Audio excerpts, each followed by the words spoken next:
Sæl og velkomin á enn einn hátíðisfyrirlesturinn hjá Félagi fornleifafræðinga og Námsbraut í fornleifafræði í Háskóla Íslands og Fyrirlestraröð.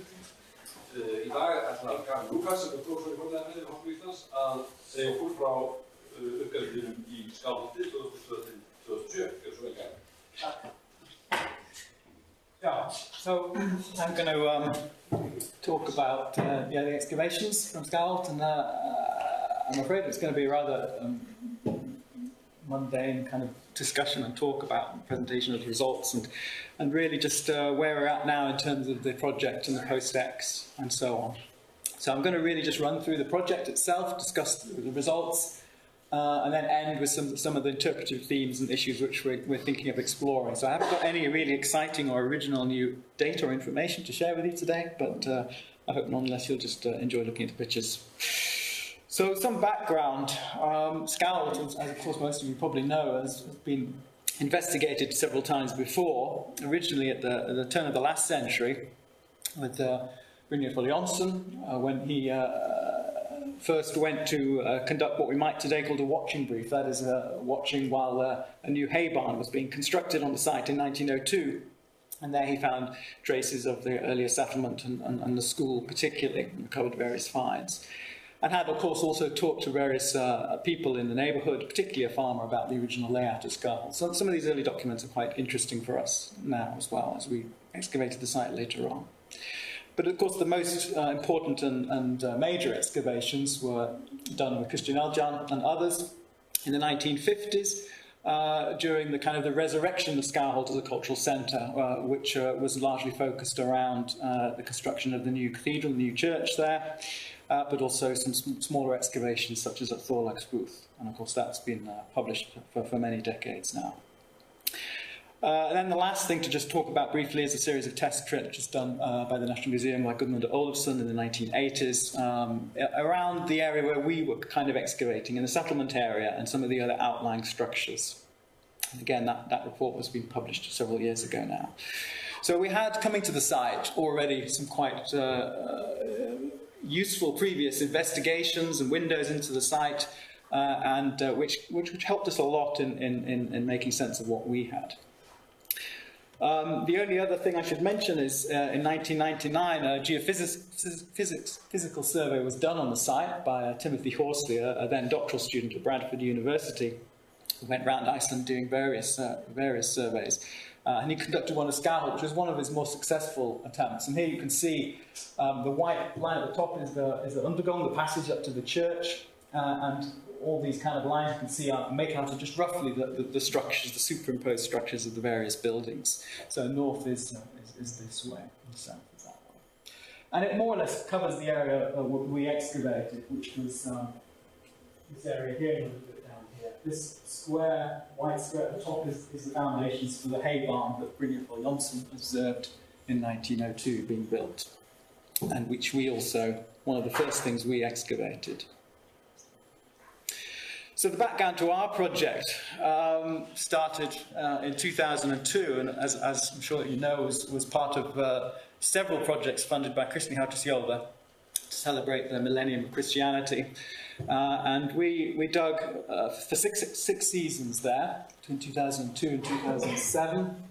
The project was run by Fornleifafræði, who I was working with at the time, and the focus, as I said, was on the core of the farm mound itself, the settlement area. So it's south of the area where Christian Eljan had been digging in the church.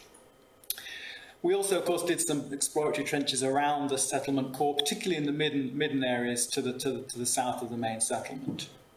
But our excavations, I mean, given that this was a farm mound and we were only there for 6 years, of course we didn't go very deep. I mean, this is a very big farm mound and with obviously presumably at least 1,000 years of occupation. We only really covered the last 300 years. And so our results go back to about the middle of the 17th century, right up to the mid-20th century, when the farmland was levelled, prior to or alongside the construction of the new cathedral and so on.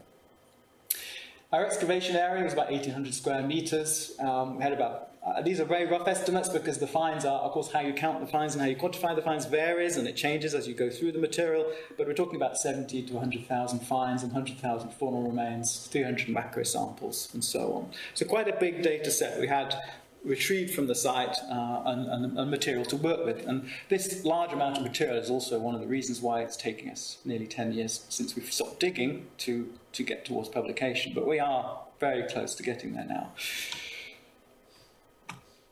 So, just to run through the site itself, here's an aerial photograph taken around 2003. And you can see our main excavation area here down south of the church.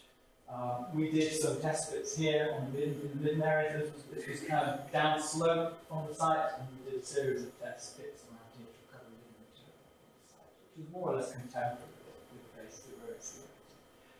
And there are also various structures which we didn't investigate here, and also here. We'll see those on some historic maps later on when I talk about those.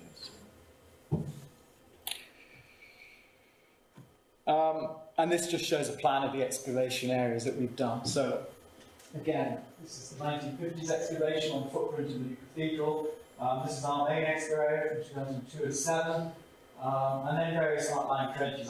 What I have mentioned, of course, is since we stopped digging there in 2007, the university has also run its week induction for new students at Skálholt, where we either scare them off or commit them to life for archaeology. So a lot of these smaller trenches, the 5,000 numbers, are all basically ongoing work by students. It hasn't been updated actually. We continue working there every year without break, except for 1 year, doing small scale trenching.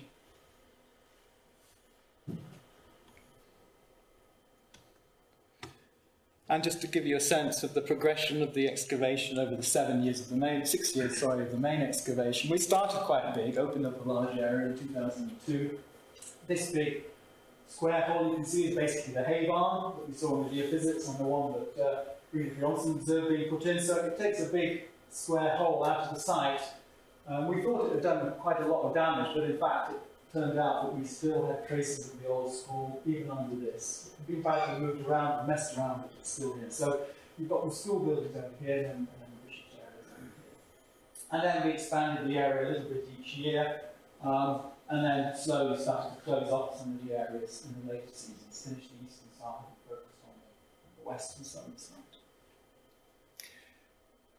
So it's quite a colossal area to cover, and perhaps we're a little too ambitious, but I think in doing so we got a very good plan of the whole site, and we got a very good understanding of the development of this area, much more so than if you'd done smaller windows on parts of the site.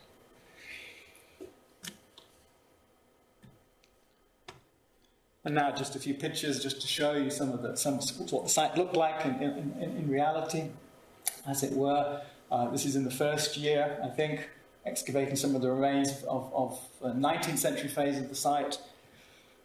See, it's quite well preserved. The area had been levelled and flattened, and there was different information we got. One information we got that half a metre had been stripped and taken off the whole top of the site. Another bit of information had told us that actually the site had actually been just levelled and raised up and so on. So we weren't quite sure how good the preservation would be.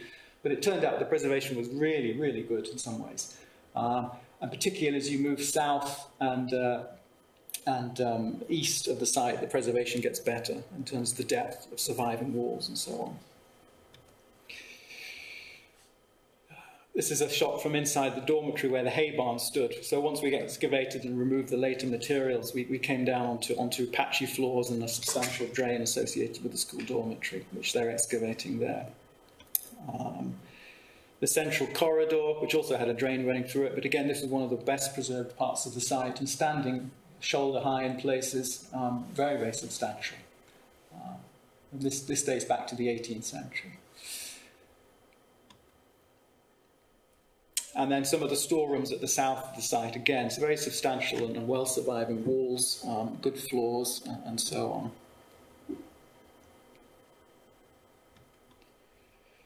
And a view from the other side of the dining room for the students, the school dining room under excavation there, with the bases of the posts still surviving. So it's extremely good preservation. But it's not just the buildings and the surviving extent of the buildings that was well preserved, it was also the artifactual material. Of course, you get all the usual stuff that survives well, like ceramics and glass and so on, and metal, but we all had a very good organic preservation in terms of textiles, leather, and wood. Wood particularly is a very, very large portion of the assemblage in terms of both artifacts, stave vessels, smaller vessels and so on, right through to structural timbers in some places surviving. And this is in conditions which aren't necessarily waterlogged, of course. It's just generally very anaerobic, obviously. And this, is, of course, has added a whole different dimension to the site, having this degree of organic preservation.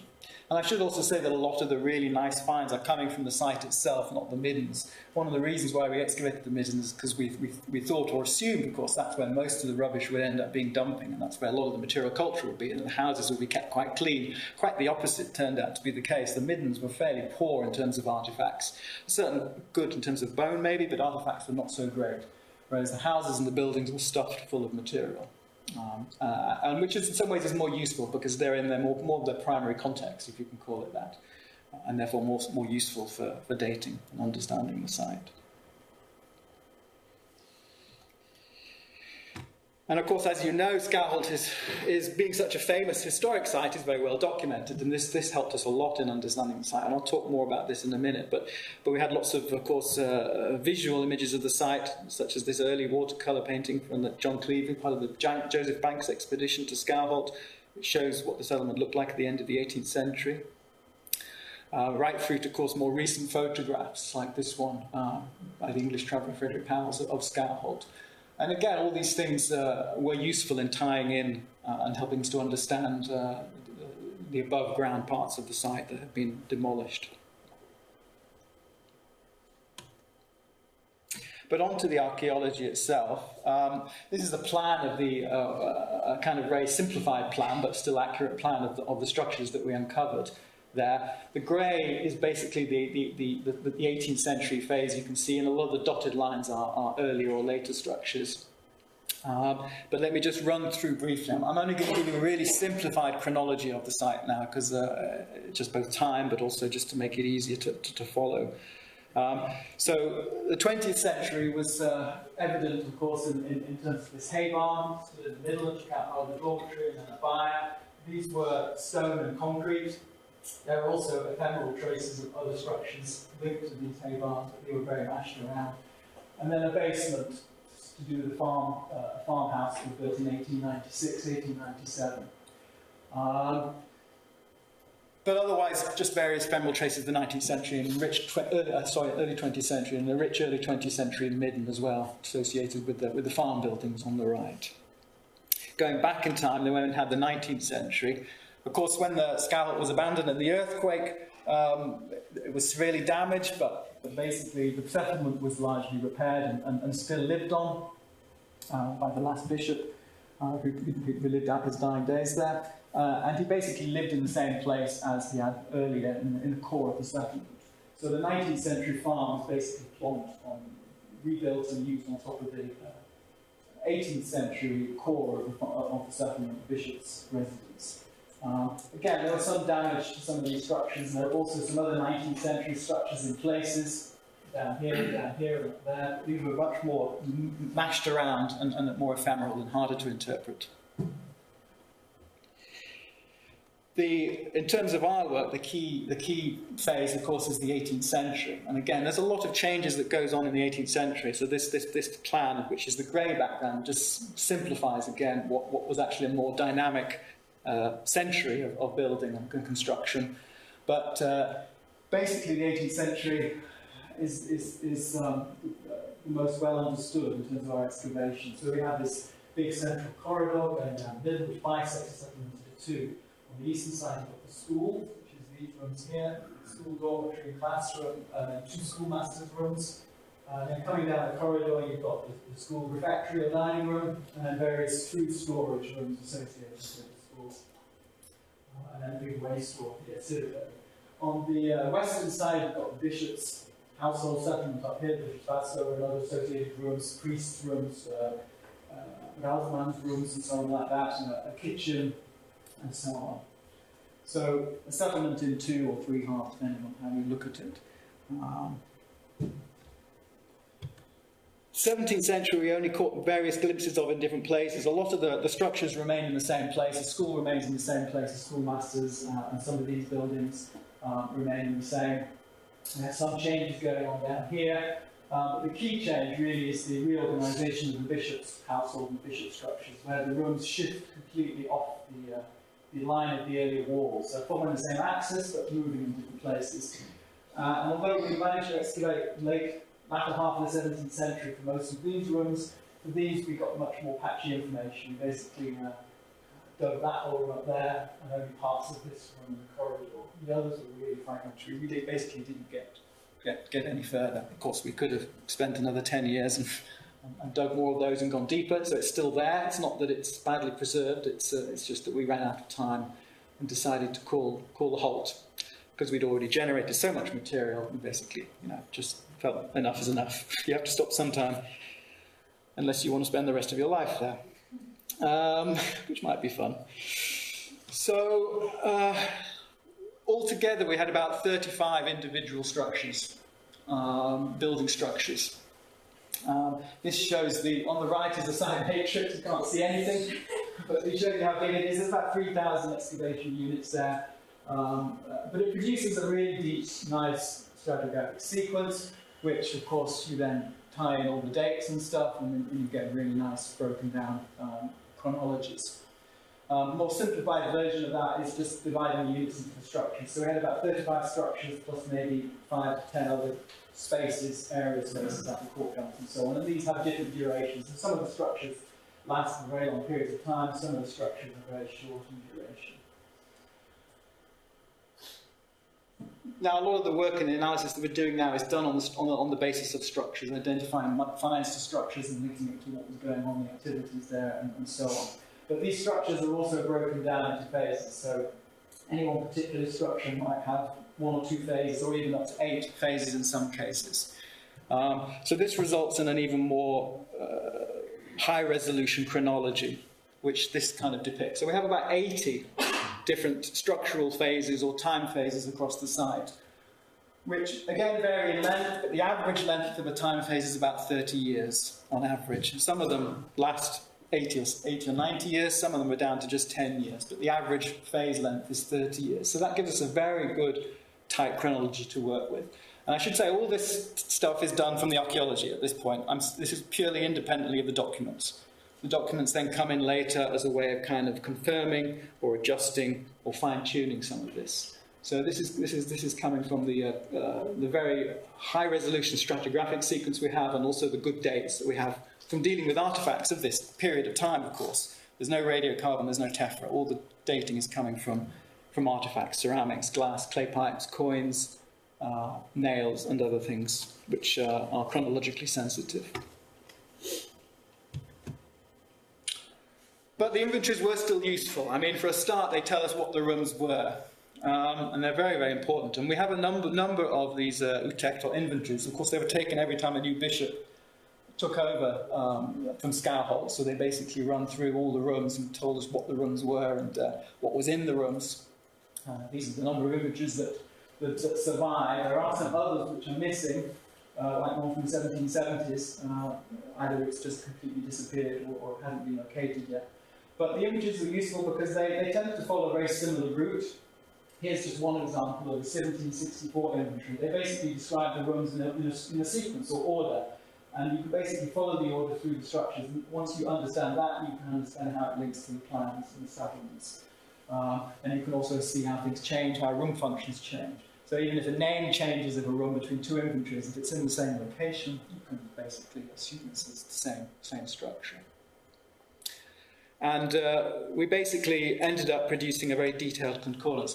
Me and Snydoctor, we went through these inventories and compared them with the archaeology, and we ended up producing a very kind of what I call the table of concordance, basically where we have all our archaeological structures here and we link them to the utect and maps and so on. And we've been able to basically link up what we found archaeologically with what's in the documents to about 95% accuracy, certainty. There's always a little bit of room for doubt, but on the whole, very, very confident that our identifications are good, and that the documentary sources and the archaeological evidence agree quite nicely, which is reassuring. Because once they do that, then you've basically also got a lot more information to play with. You can use some of the documentary sources for of course, fleshing out what the archaeology doesn't survive. But one of the really nice sidelines of this is that this is a famous map of Skálholt, one of the earliest we have, or the earliest known to exist. And I don't think anyone has been able to actually find any information about what its date is or where it comes from. It's just kind of exists in the archives. I haven't been able to trace anything about it. So if someone else can tell me, I'll be very happy to hear. Certainly it remains undated, but we, through the archaeology, but also the archaeology triangulating with UTEC, we've actually managed to date this map quite accurately to the year 1745 or 1746, which I'm very happy with. It's usually the other way around. But here's a nice example of archaeology helping the documents.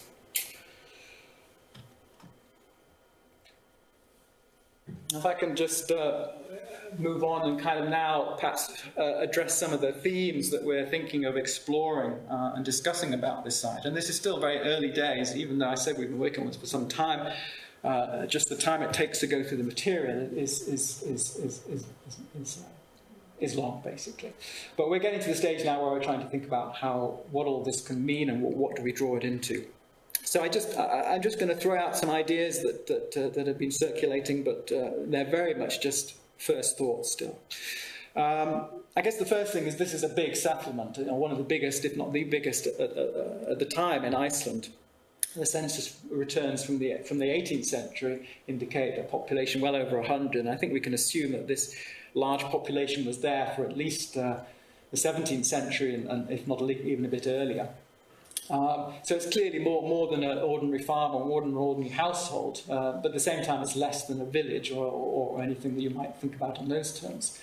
One way to think about it is in terms of the number of communities, the different groups of people living there, and also how integrated they were. Just as a kind of a rough beginning, one can at least distinguish three different communities living there. The first, of course, being the people who worked on the estate, either on the farmland itself or as domestic servants in the settlement. And you can see, and from the maps where these kind of places are located, a lot of these buildings, which we didn't excavate as part of our project, are kind of working areas, riding equipment stores and other stores, medium sheds and so on. But also, of course, some of the servants, domestic servants, would have been living in the main settlement itself. And then, of course, you've got the school itself, which is another community over there. And then lastly, of course, the bishop's household, which is in this location. Now, one of the things we think one can perhaps try and explore, even though we haven't got the full settlement, is looking at the nature of this community. How integrated were they? Even though they're all essentially living in one site, how integrated were they?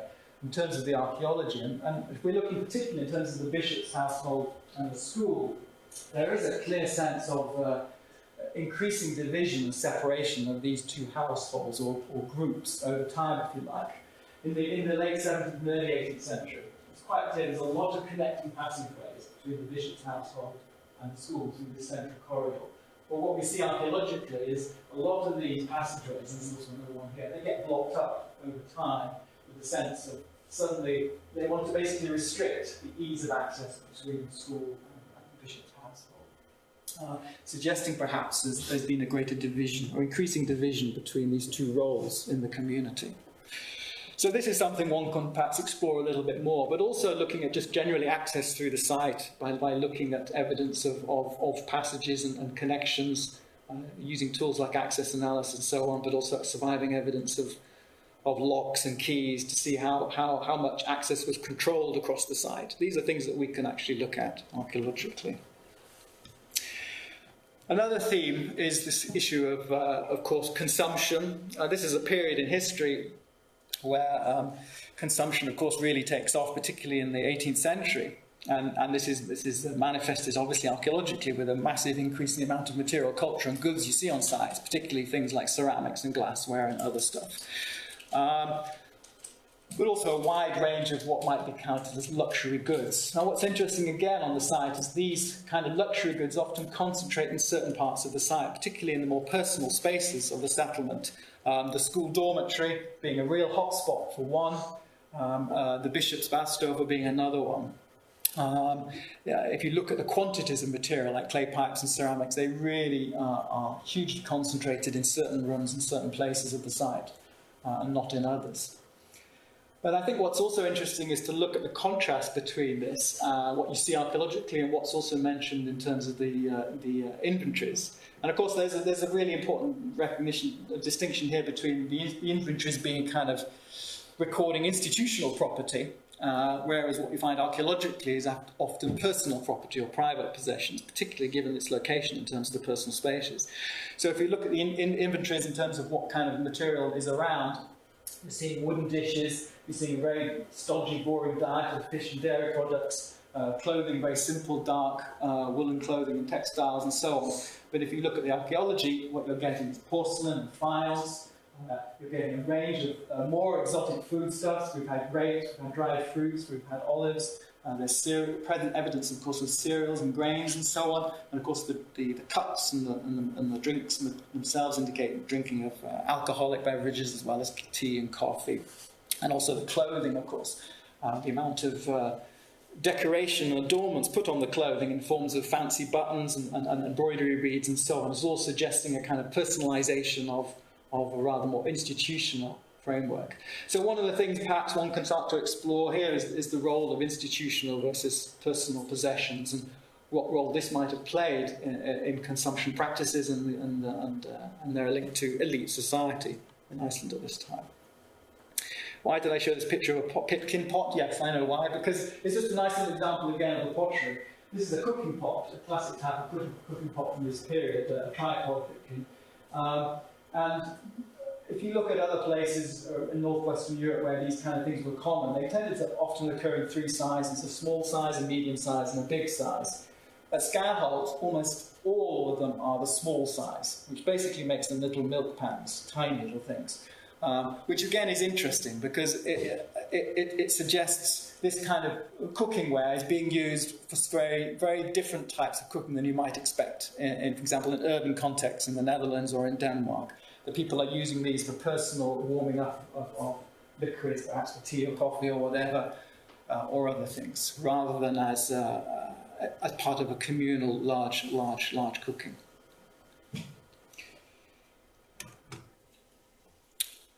And the last theme I want to just talk about is this question of gender and masculinity, because one of the things about Skálholt, of course, is that it's at least the school was a very male-dominated environment, even though, of course, there was a large number of women in terms of the population at Skálholt, both in terms of servants, but also as part of the bishop's household and so on. The school itself was very much a male environment, and this has been discussed by historians and looked at in the context of medieval and early modern studies of masculinity, which I kind of found quite interesting to think about this. The school as a context for defining masculinity in this period.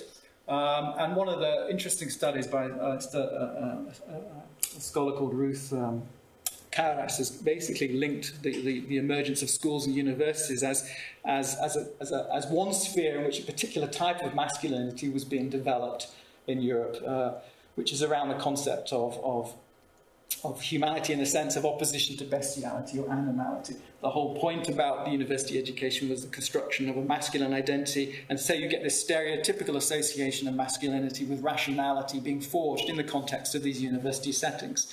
But what I found particularly interesting was reading one of the examples of hazing rituals that new students have to undergo from a German university in the 15th century, where they describe the new student as a goat. And the whole ritual is about turning the goat into a person, which means chopping their horns off and removing their beard. And of course, it's a kind of metaphorical play on basically removing the animal part of a person.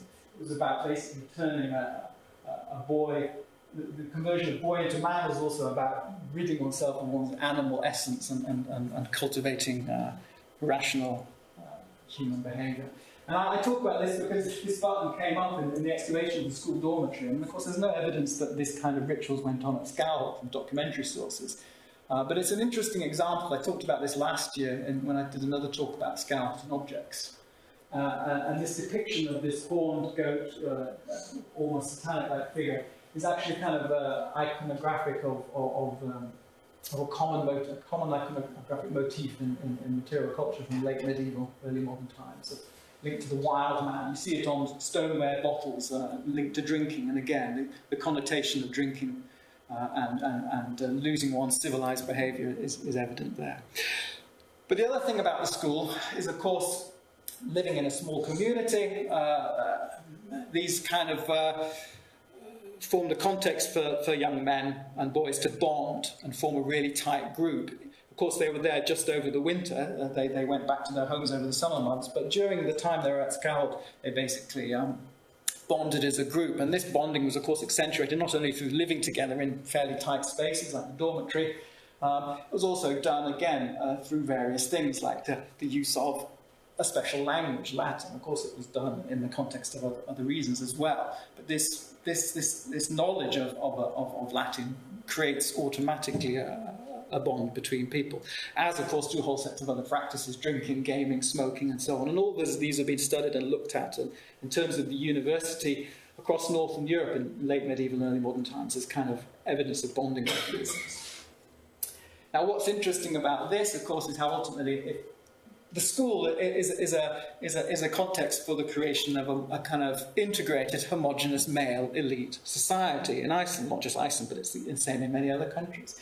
And reading about this and thinking about this, I was really kind of reminded of the role of the English public school system and its role in creating colonial administrators for the British Empire all around. And of course, I'm not saying the same happens in Iceland, but in a sense, these schoolboys who were coming to Skálholt School basically ended up being priests and officials all around Iceland and governing Iceland in one form or another. And this experience of a place like Skálholt no doubt helped to create a very, or relatively homogenous elite male culture and a sense of masculine identity. So, these are some of the themes, as I said, we're thinking of, or I'm thinking of exploring, and maybe it'll all change. But where to next? Well, we're in the last bits and pieces of doing the analysis of all the finds. There's an awful lot, as you saw earlier, and there's a lot of people involved in it. This is really a thank you list up there of all the people who've been involved in looking at material, and sorry if I've forgotten someone. But we're hoping to finish that this year. One of the things we also want to do is hold a workshop. We had a workshop with the project members last year, or a year and a half ago, where we kind of discussed some initial plans for publications and bringing people together.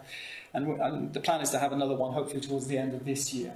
But these workshops are quite important because when you're dealing with a large team of people working on their own specialism, it's very easy for people to just go off their tangent and focus on their own work.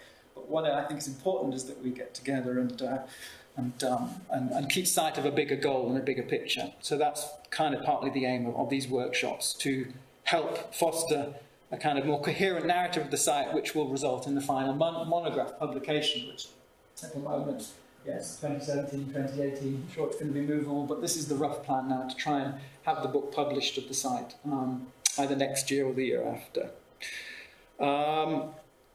And it's going to be inevitably a bit of a doorstopper, several volumes probably coming out in this project.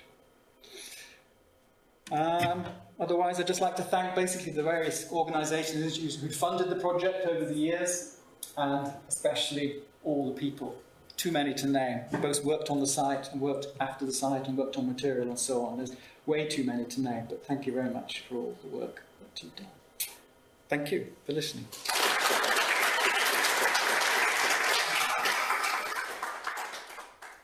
Thank you. Questions?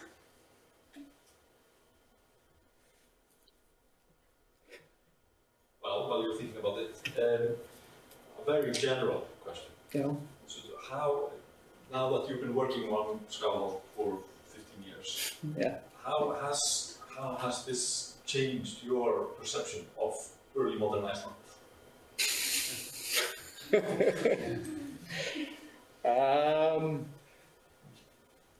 It's difficult to know.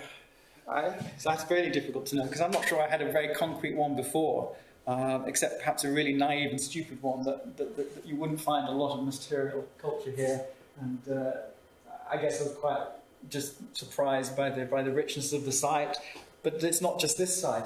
Of many other sites, the same kind of material coming up, which you kind of read about as being expensive, elite, top-end stuff, and then you find fragments of it on a small little farmstead somewhere. So, I don't know. I mean, I'm not sure I've got a good answer to that, Ollie. Yeah, sorry.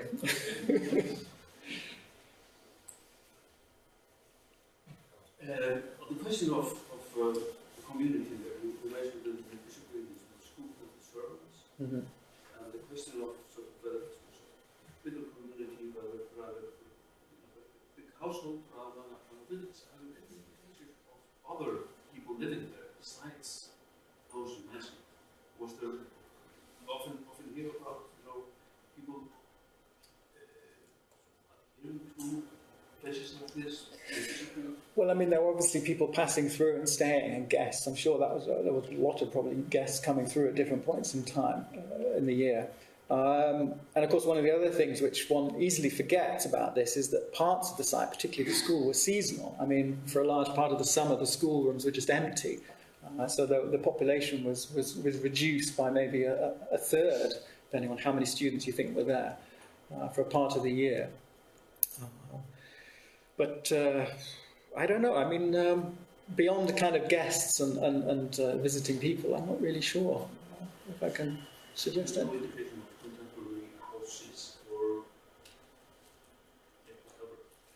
or outside of the area. Outside of the church or not that I know of. And certainly they're not, of course, they're not depicted on the maps, but the maps might not, of course, depict them. There may well be structures somewhere else. For example, on some of the earlier maps, there's no location of where, for example, some of the farm labourers would have been living. Of course, a lot of the people would have just come from neighbouring farms to labour there or whatever and gone back, but they may have also been kind of more makeshift accommodation for some of these people. I don't know. These structures, you think that they represent the whole community? Probably. I'm not, there may well be something outside that area, but I doubt it's a lot. And I doubt there's a household or a farm or anything like that. Yeah, just talking about the phasing there of the material culture. So, like, did you see like a peak in activity there with the artifacts, with the type of things that you were finding? And then is there a clear like drop off of No, it's not really. It's fairly constant. I mean, the only thing you see is that the late 17th century, there's less than in the 18th century, but I'm not sure how much that is a product of the fact that we haven't excavated as much of the 17th century as we have of the 18th. So that just may be a product of the excavation bias in that sense. But in terms of sheer quantity, no, there's no drop-off. It just, I mean, different categories drop off and come in and out, but in terms of the whole total, it's fairly consistent, I would say.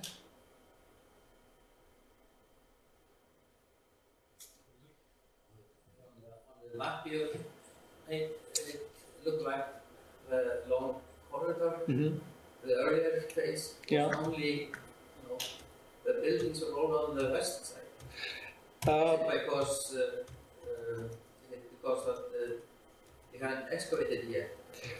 Let me just find out. The green ones. Yeah. The green buildings. Yeah, the green buildings, yeah. Now, this didn't exist, of course, that didn't exist. None of these existed. Well, that might have possibly. Not 100% sure. This we're not sure about either. The corridor probably existed. I haven't shown everything on this. But again, our understanding just got very patchy where we stopped, basically, unfortunately.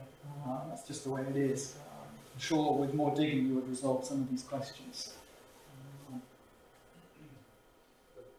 Because this looks like a whole complete farm. It's the scattered buildings. Yeah, okay, well this is just the outline of it, of course. I mean, I've just outlined them here just for ease. I mean, if I showed the actual archaeological plans, it would be a bit different. But one of the things we did notice is some of these early structures, these buildings were more independent.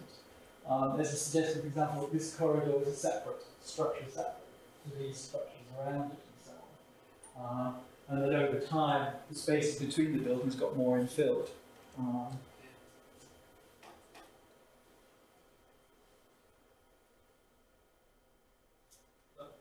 Do you have any idea why the middens are so clean, free of ice?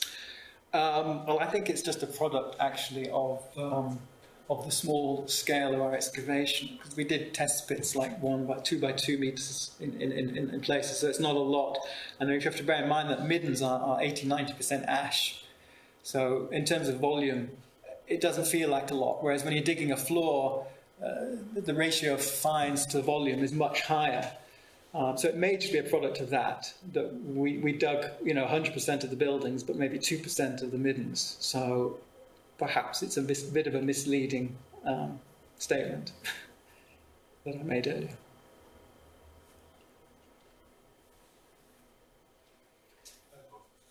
All of this, I mean, all of this underlies much earlier archaeology. Oh yes, there is. Definitely. There's traces of earlier archaeology over here and over here.